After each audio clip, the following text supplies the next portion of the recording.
Suami saya tukang selingkuh, Ki. Apa ada cara agar suami saya tunduk? Ada, tapi syaratnya berat, jawab lelaki di depannya itu. Apa syaratnya, Ki? Kau mati akan jadi hantu. Susah payah Halidah menelan ludahnya setelah mendengar syarat yang diutarakan. Syaratnya cukup berat. Apa itu ajian jadi kuyang? Tanya Halidah. Lelaki di depannya itu hanya tertawa mendengar pertanyaan Halidah. Bahkan beliau sambil geleng-geleng kepala. Kuyang sebelum mati pun udah jadi hantu, ujar beliau terbahak. Lalu apa? Tanya Halidah begitu serius. Sepertinya kau keberatan dengan syaratnya, ucap beliau seperti tahu apa yang dipikirkan Halidah. Bagaimana saya tawarkan yang lain? Misalnya ingin membalas dendam saja, ujar lelaki tua yang memiliki tubuh putih kecoklatan itu. Syaratnya pun tak berat. Jika kau mati tidak akan perlu jadi hantu, lanjut beliau lagi. Halidah yang kepalang sakit hati ia mengiyakannya. Jika ada pilihan lain ia tidak perlu mengambil resiko yang seberat itu. Bayangkan saja setelah meninggal dunia bukannya tenang tapi malah gentayangan. Apa itu salah satu ajian, Ki? Bukan, itu hanya berupa guna-guna, jawab beliau. Guna-guna tersebut sering saya berikan pada tamu yang datang dengan membawa permasalahan yang sama. Tapi guna-guna tersebut targetnya adalah suaminya sendiri. Dikerjakannya juga cukup mudah. Syaratnya pun tidak berat. Dan kau bukan orang yang pertama meminta bantuan begini, terang Aki Ajin. Halidah yang mendengarnya tampak mangguk-mangguk saja. Ia mengerti maksud pembicaraan dukun di depannya. Kini ia marah dan sakit hati saat suaminya yang suka bergonta-ganti wanita. Bahkan penyakit selingkuhnya itu selalu terang-terangan di depannya. Tak pernah sama sekali menghargai dia sebagai istri. Akhirnya Halidah memutuskan untuk menemui Aki Ajin yang berada di pegunungan yang rumahnya berada di atas bukit. Dukun yang saat ini di depannya ini ia dapat dari teman akrabnya. Aki Ajin adalah orang yang hebat. Bahkan orang-orang kaya yang di kota pun tak segan untuk bertandang ke rumah kediaman beliau. Sudah menjadi rahasia umum alamat Aki Ajin yang terkenal bisa dimintai tolong apa saja, termasuk pesugihan. Guna-guna gimana maksudnya, Ki? Guna-guna khusus orang yang suka selingkuh, terang beliau. Setuju? Tanya Aki Ajin yang melihat raut wajah Halidah yang tiba-tiba menjadi ragu. Syaratnya apa, Ki? Syaratnya yang penting kau setuju dulu, jawab Aki Ajin. Dengan menatap Halidah menganggukkan kepalanya tanda ia menyetujui semuanya. Aki Ajin menjelaskan semuanya, bahkan beberapa pantangan yang wajib Halidah hindari agar guna-guna tersebut bekerja dengan semaksimal mungkin. Benda apa yang harus saya bawa selanjutnya, Ki? Tanya Halidah. Cukup bawa celana dalam suamimu, jawab Aki Ajin. Itu saja, Ki. Aki Ajin menganggukkan kepalanya. Seberapa pekat efek yang ditimbulkan? Sangat pekat, jawab Aki Ajin singkat. Apa itu efeknya nanti? Sesuai yang diharapkan, dia tidak akan selingkuh lagi, jawab Aki Ajin. Jadi gila? Tidak, tapi hampir gila, jawab Aki Ajin. Lalu efeknya apa lagi, Ki?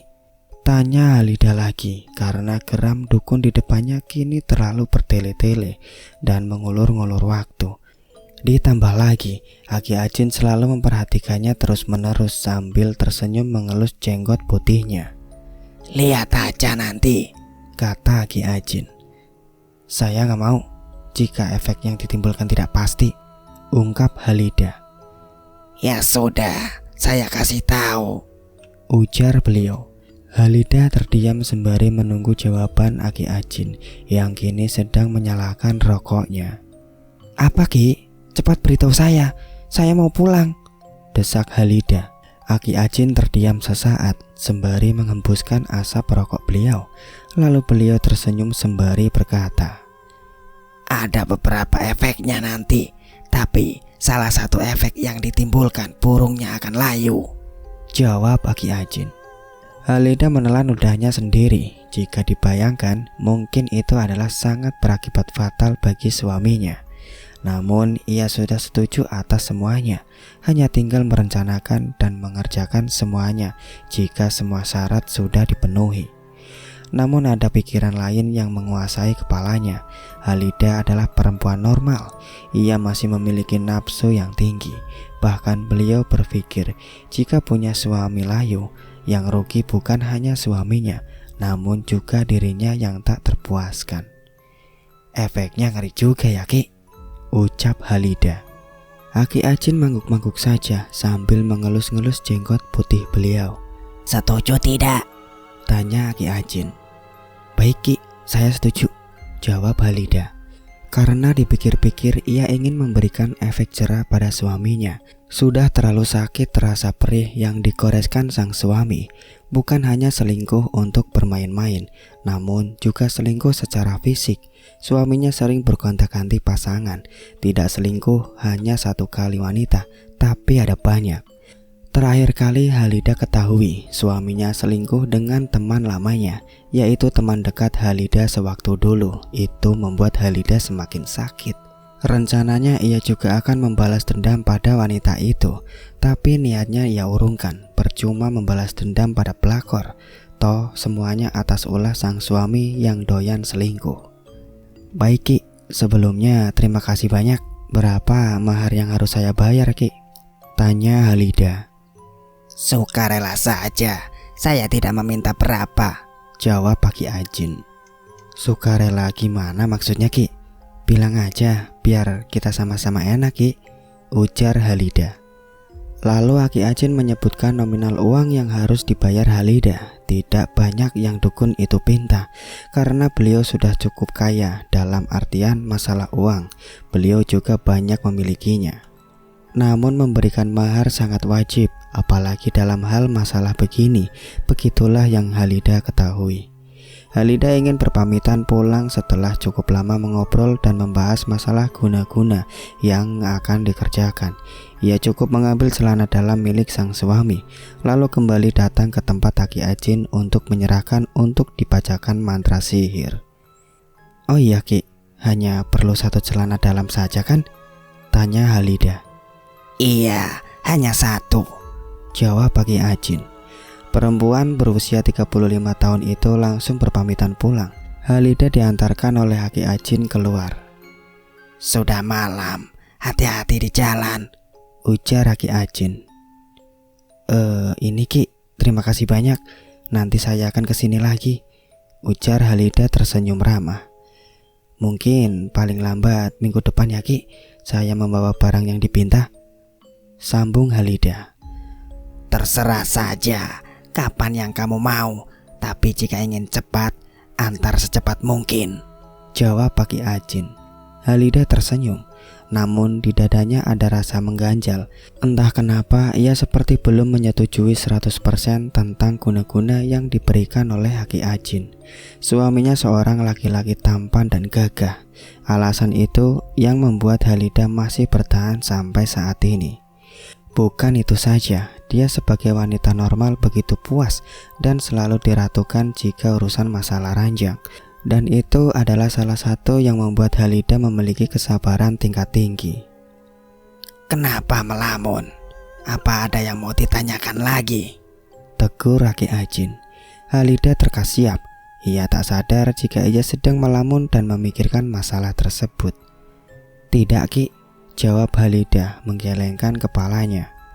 Apa memikirkan tentang efek guna-guna tersebut? Jika keberatan, boleh kau menolaknya, ujar Aki Ajin. Lekas Halida menggelengkan kepalanya dengan cepat. Ia khawatir dukun di depannya kecewa karena ia menolak pendapat yang diberikan oleh Aki Ajin. Saya tahu kau sedang bimbang. Kau takut jika punya suamimu tidak berfungsi, maka kau tak terpuaskan bukan? Tebak Aki Ajin. Bukan begitu Ki maksudnya. Tapi belum sempat Halida menyelesaikan ucapannya, tiba-tiba Aki Ajin langsung tertawa. Entah kenapa seperti ada yang lucu. Tidak perlu bohong. Jika memang begitu, berarti kau belum benar-benar ingin balas dendam, kata Ki Ajin. Tidak Ki, saya sudah yakin, terang Halida berusaha memantapkan hati. Kalau begitu jangan ragu lagi, ujar Ki Ajin tergegah. Hilda tersenyum dengan dipaksakan. Sebelum ia benar-benar melangkah pergi, tiba-tiba Ki Ajin berkata, masalah rancang kau tenang saja, serahkan sama saya. Halida kaget mendengarkan penuturan dari Ki Ajin. Bisa-bisanya dukun di depannya kini sedang bergurau dalam masalah hal serius saat ini. Ia memilih untuk tidak menanggapinya dan berharap Ki Ajin hanya bercanda. Halida pulang dengan tergesa-gesa. Ia melajukan mobilnya cukup kencang di jalanan yang terjal. Setelah mendengar celetukan dari dukun itu, Halida langsung merinding. Bahkan suara Ki Ajin terus terngiang-ngiang di telinganya. Jijik rasanya ia mendengar suara tersebut. Tidak menyangka Ki Ajin bergurau hingga membuat Halida sempat terpaku. Setelah menempuh perjalanan panjang, Halida sampai di rumah menunjukkan pukul 11 malam. Lantas ia langsung membersihkan diri dan masuk ke dalam kamar untuk mengistirahatkan badan. Malam yang sepi, peraduan yang dingin. Tanpa sengaja Halida meneteskan air mata. Hampir tengah malam sang suami belum datang juga. Bisa dipastikan sang suami memilih singgah di rumah selingkuhannya. Tak perlu ditunggu karena sudah biasa baginya. Ia hanya mampu menangis sampai tertidur pulas hingga esok hari. Keesokan harinya, baru pulang mas, tidur di mana? Tanya Halida saat melihat sang suami datang dengan wajah bantalnya. Namun tak ada jawaban. Sang suami hanya mengibaskan tangannya membuat isyarat agar Halida jangan banyak bertanya. Kebetulan saat ini hari Minggu. Suami memilih untuk tidur dan Halida pun juga enggan untuk bertanya lagi. Ia malas berdebat pagi ini. Lida, kau masak apa? Tanya sang suami sembari menghampiri Halida yang tengah memasak. Walaupun sang suami sempat mencueki dirinya, namun dalam hitungan detik saja suami langsung berubah seketika. Seperti saat ini, saat Halida tengah mengaduk sup buatannya, tiba-tiba saja sang suami datang dan langsung memeluk pinggangnya dari belakang. Sangat romantis, bahkan rasa jengkel dan dendamnya seakan lupa begitu saja. Wah, masak sup ayam, ujar sang suami begitu antusias ketika melihat apa yang Halida masak. Kenapa diam saja sayang? Tidak apa-apa mas. Marah? Maafkan aku sayang, aku hilaf, ujar sang suami. Sudah basi bagi Halida permintaan maaf dari sang suami. Bahkan lelaki itu sudah ratusan kali berjanji, namun selalu ingkar. Dan entah kenapa semua kesalahan sang suami ia bisa memaafkannya. Bahkan ia tidak bisa benar-benar benci kepada sang suami yang selalu selingkuh dan tukang bohong tersebut. Halida tidak membalas pelukan sang suami, tapi ia juga tidak menolaknya. Dibiarkan saja tangan kekarnya itu melingkar di pinggangnya dan sesekali sebuah kecupan mendarat di wajahnya. Maafkan aku Lida, maafkan mas, bisik sang suami. Udah biasa, ketus Lida. Hari ini kita jalan-jalan ya. Terserah kamu mau beli apa aja. Mas lagi banyak dapat bonus nih. Terang sang suami berusaha memanjakan Halida agar sang istri bisa memaafkan dirinya. Sudah biasa juga bagi Halida, sang suami itu sangat pandai berlaku manis. Tapi ia juga tidak menolak ajakan tersebut. Ia hanya menganggukkan kepalanya. Setelah makan kita siap-siap ya. Iya mas, jawab Halida. Di usia pernikahan mencapai 10 tahun, Halida dan suami masih menunggu kehadiran buah hati. Harapan besar Halida hingga ia masih bertahan ialah menunggu kehamilan dan anak. Bahkan ia berharap besar jika suatu saat nanti memiliki anak, maka sang suami akan berubah. Sebetulnya Halida pernah hamil, namun saat kehamilan 3 bulan, ia selalu keguguran dan itu terjadi 3 kali berturut-turut. Sekian lama ia cukup sabar, namun ada saatnya juga dirinya kalah dalam nasib tersebut. Namun akhir-akhir ini sang suami malah sering menampakkan perselingkuhan tersebut. Awalnya hanya iseng dan main-main, lambat laun ternyata sang suami malah menikmatinya, bahkan tidak memiliki perasaan terhadap Halida yang sering menonton kelakuan sang suami. Halida sebenarnya sudah capek dan ingin angkat tangan saja, namun hidupnya terlalu bergantung pada suaminya. Mau tidak mau, ia hanya menebalkan rasa sabar, dibohongi, dibentak, bahkan dibandingkan dengan perempuan selingkuhannya. Sakit memang, tapi ia tidak pernah melawan, bahkan ia sudah muak dengan segalanya.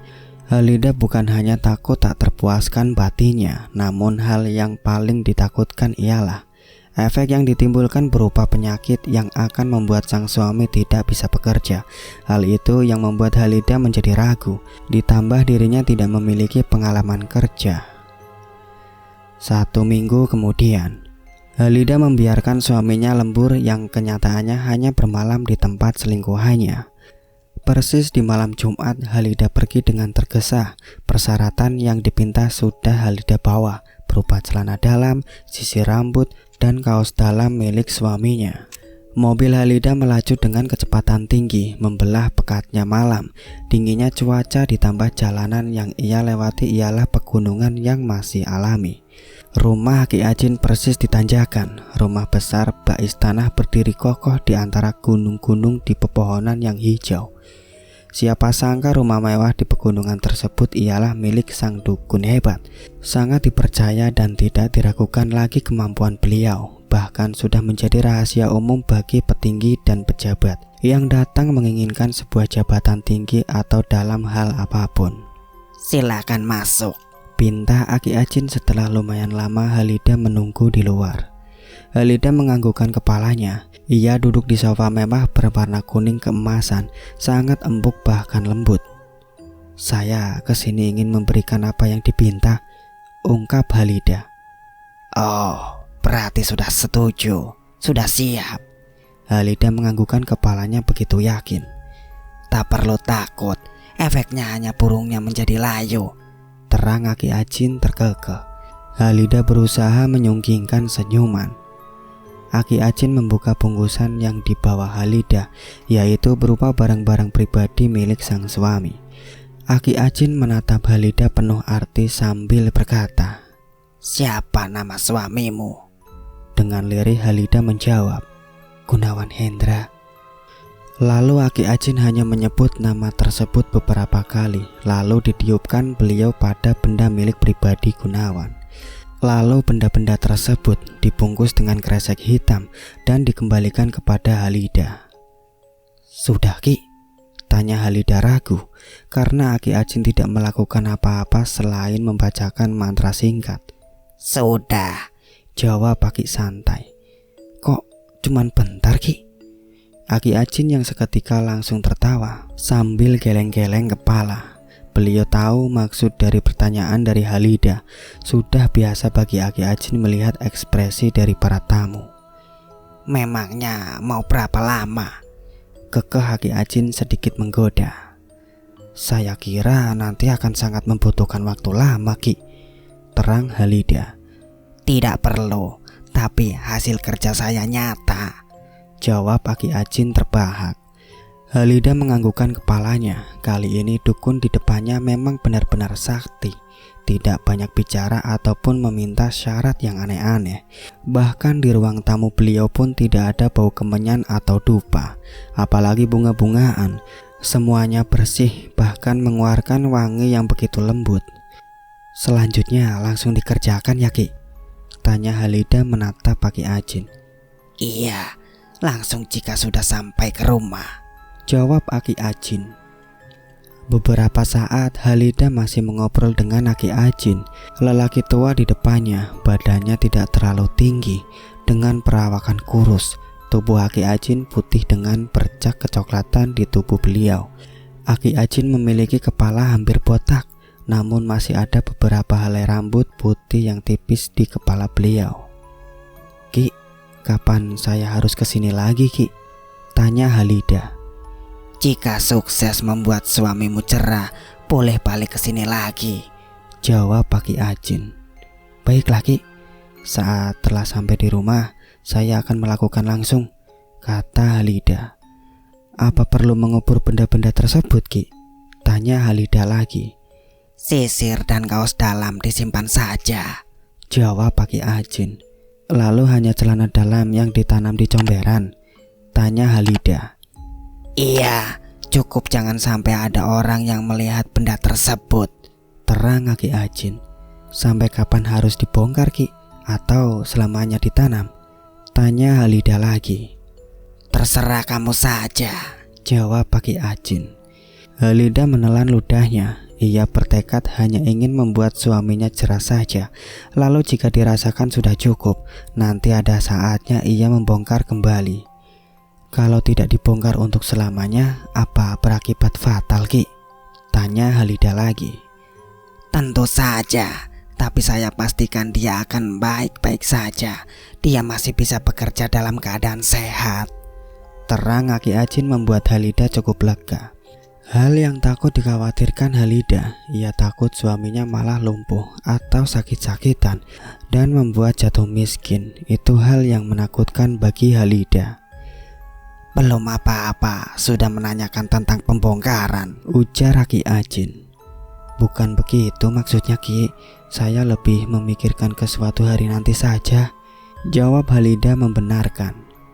Tenang saja, jangan pikirkan hal-hal buruk. Efeknya hanya pada burungnya saja, kekeh Aki Ajin lagi. Halida tersipu malu. Bisa-bisanya dukun di depannya kini selalu bercanda masalah ranjang terus-menerus. Bukannya lucu, tapi yang membuat Halida beberapa kali bergidik ialah tentang penawaran Aki Ajin yang selalu menawarkan diri untuk memuaskan batin Halida. Di sini banyak sekali kamar ya, Ki? Ujar Halida menatap sekeliling lantai bawah. Matanya memindai setiap sudutnya. Dan yang membuat Halida merasa aneh, di lantai bawah ada banyak pintu yang memungkinkan itu adalah kamar. Bukan hanya ada di lantai bawah saja, di lantai atas pun juga berjejer pintu-pintu berwarna coklat tersebut yang semuanya tertutup rapat tanpa celah. Iya, setiap pintu memiliki penghuninya masing-masing, jawab Aki Ajin. Halida menelan ludahnya.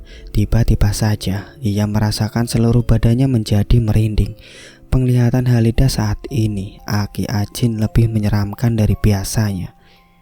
Kau mau menginap? Tawar Aki Ajin. Lantas Halida langsung menggelengkan kepalanya dengan cepat. Ia langsung berpamitan pulang pada Aki Ajin dengan alasan segera melakukan kegiatan tersebut. Saya pamit pulang ya, Ki. Terima kasih banyak, ujar Halida segera bangkit dari sofa empuk. Yakin tak mau menerima tawaran saya untuk menginap? Sudah terlalu larut malam ini, ujar Aki Ajin menatap Halida dengan tatapan mengerikan. Halida memaksakan tersenyum. Perasaannya sudah tidak enak lagi. Ia kembali menolaknya dengan secara halus. Terima kasih, Ki. Saya pulang saja, jawab Halida. Ya sudah, saya harap lain kali kau harus menginap di sini, kata Aki Ajin menyeringai. Halida tidak menjawabnya. Ia langsung bangkit dan lekas naik mobil. Hati dan otaknya kini terus-menerus memikirkan untuk segera pergi. Mobil Halida melaju membelah kegelapan malam dan dinginnya cuaca. 1 jam lebih ia berkendara. Akhirnya tiba di depan rumahnya yang bercat putih. Ia turun dari mobil dan menenteng kresek hitam yang berisikan benda-benda pribadi milik suami. Tanpa menunggu lama, setelah masuk ke dalam rumah, lakas Halida menuju ke belakang rumah yang terdapat air comberan. Ia mengeluarkan benda tersebut. Di bawah penerangan rembulan, Halida berjongkok di depan comberan yang begitu kotor. Sisir dan kaos dalam milik Gunawan ia simpan di rumah karena tidak diperlukan. Sedangkan celana dalam ia masukkan ke dalam kubangan air hitam tersebut. Tidak ada mantra khusus, ia hanya perlu menanamnya di tempat kotor tersebut. Tangan Halida begitu kotor, bau tak sedap menguar seketika. Halida tersenyum sembari berkata, "Sayang, jalan-jalan di luarnya, kau istirahat dulu ya." Sebelum menanam celana dalam tersebut ke comberan, Halida sempat mengaduk-aduknya menggunakan sebilah kayu. Aroma tak sedap tercium begitu pekat. Kedua belah tangannya sangat kotor, bahkan mengenai pakaiannya yang saat ini dipakai. Di antara gelapnya malam, Halida menyelesaikan kegiatannya. Ia berharap tidak ada yang melihatnya saat ini. Namun jika dipikir-pikir, mana mungkin ada orang yang mengintipnya, karena saat ini jam menunjukkan sudah tengah malam. Halida memastikan benda yang ia tanam di bawah sana benar-benar rapih dan sesuai yang diharapkan. Ia berusaha mengingat persis letaknya dan berharap benda tersebut tidak beralih dari tempatnya. Setelah selesai, ia langsung masuk ke dalam rumah. Ia segera mandi karena ia mencium tubuhnya yang begitu busuk setelah mengopok-ngopok air comberan. Bau banget, ujar Halida sembari beberapa kali meludah. Setelah beberapa saat, ia akan menunggu efek samping ditimbulkan. Dibiarkan Gunawan untuk malam ini bersenang-senang dahulu di luar sana. Nikmatilah dulu sayang. Pekerjaan Halida hanya seorang ibu rumah tangga. Sesekali dirinya menyibukkan dirinya dengan membuat kue yang ia tawarkan di media sosial. Hobi membuat kue membuat Halida ingin membuka toko sendiri, namun sang suami belum memberikan izin. Maka dari itu niatnya selalu maju mundur. Jika banyak pesanan kue yang dibuat, maka Halida akan meminta tolong pada Inah, yaitu tetangga samping rumahnya. Mas Gunawan belum pulang, Mbak? Tanya Inah. Iya, dari kemarin pagi berangkat kerja dan sekarang udah kembali pagi pun belum pulang juga, jawab Halida tertawa dengan tawa yang dipaksakannya. Kamu memiliki kesabaran yang besar loh, Mbak. Nggak bisa ngebayangin aku jika itu terjadi pada diriku, ujar Inah bergidik ngeri. Inah memang dekat dengan Halida. Semuanya ia tahu jika Gunawan memang laki-laki yang suka main perempuan, bahkan jarang pulang. Punya suami tapi seperti tidak punya suami ya, kata Halida sembari memasukkan kue-kue matang ke dalam kotak. Tapi aku salut banget loh Lid, kau masih bisa bertahan sejauh ini, ucap Inah. Ya mau gimana lagi, prinsipku menikah hanya satu kali seumur hidup, jawab Halida. Inah hanya geleng-geleng kepala mendengar penuturan lidah. Perempuan itu sudah biasa begitu, bahkan rasa sabarnya itu memang sangat tebal. Terserah kamu aja Lid, aku hanya bisa memberikan kamu semangat karena kan hanya kamu yang menjalankannya, ujar Inah juga ikut perhatian atas ujian rumah tangga Halida yang sudah berpuluh-puluh kali diselingkuhi. Sudah, tak perlu membahas tentang Mas Gunawan, kau membuat moodku malah jadi berantakan, kata Halida terkekeh kecil. Oh maaf Mbak, jawab Inah juga ikut terbahak. Kita fokus aja bikin kuenya ya, semoga nanti usaha ini tambah ramai dan dikenal orang-orang, kata Halida penuh harapan jika kue buatannya bisa dikenal masyarakat luas. Singkat cerita, sore hari tiba saat Halida tengah bersantai. Akhirnya Gunawan datang setelah sejak kemarin tidak pulang-pulang. Dibiarkannya saja sang suami pulang dengan wajah kusut. Sudah pemandangan setiap hari begitu. Perasaan dan raut wajah Gunawan memang suka berubah-ubah. Halida malas untuk menanyakan kemana perginya sang suami semalam. Ia malas berbicara karena sudah tahu jawabannya. Lebih baik ia bersantai sambil menikmati tontonan sinetron kesukaannya. Sayang, badanku lemes banget, ujar Gunawan sembari mendekati Halida yang tengah duduk di sofa. Mungkin masuk angin, jawab Halida singkat tanpa mengalihkan pandangannya pada siaran televisi. Buatkan aku minuman hangat ya, badanku tiba-tiba lemes hari ini, ujar Gunawan ikut menyandarkan tubuhnya pada sofa. Minta buatin selingkuhanmu saja mas, kenapa minta sama aku, jawab Halida singkat. Ayolah Lida, mas tak mau bertengkar, capek, semalam mas lembur kerja, ucap Gunawan sembari memijat pelipisnya. Lembur sampai semalaman? Katanya Halida mengulangi ucapan suaminya karena sangat mustahil jika harus lembur semalaman suntuk dan menyebabkan tak pulang. Sudah Lida, Mas capek. Sekarang buatkan Mas teh hangat, titah Gunawan. Halida menurut saja walaupun ia sambil menggerutu, namun ia langsung membuatkan teh untuk menghindari perdebatan saat ini. Ia pun juga pusing dan lelah setelah sibuk membuat kue dan akan ada lagi besok pesanan yang harus disiapkan. Halida memperhatikan suaminya. Dari raut wajahnya, Gunawan seperti orang yang sedang sakit. Bibirnya pucat, bahkan beberapa kali mual, badannya pun hangat. Sepertinya Mas masuk angin, ucap Halida. Iya, karena terlalu capek juga, jawab Gunawan. Gunawan sudah tertidur setelah meminum obat. Ia membiarkan suaminya tidur dan beristirahat karena percuma jika mengobrol pun ia juga malas. Untuk cerita kali ini saya cukupkan sampai di sini dulu. Terima kasih untuk kalian semua yang sudah setia mengikuti cerita-cerita kami. Nantikan kelanjutan ceritanya. Wassalamualaikum warahmatullahi wabarakatuh.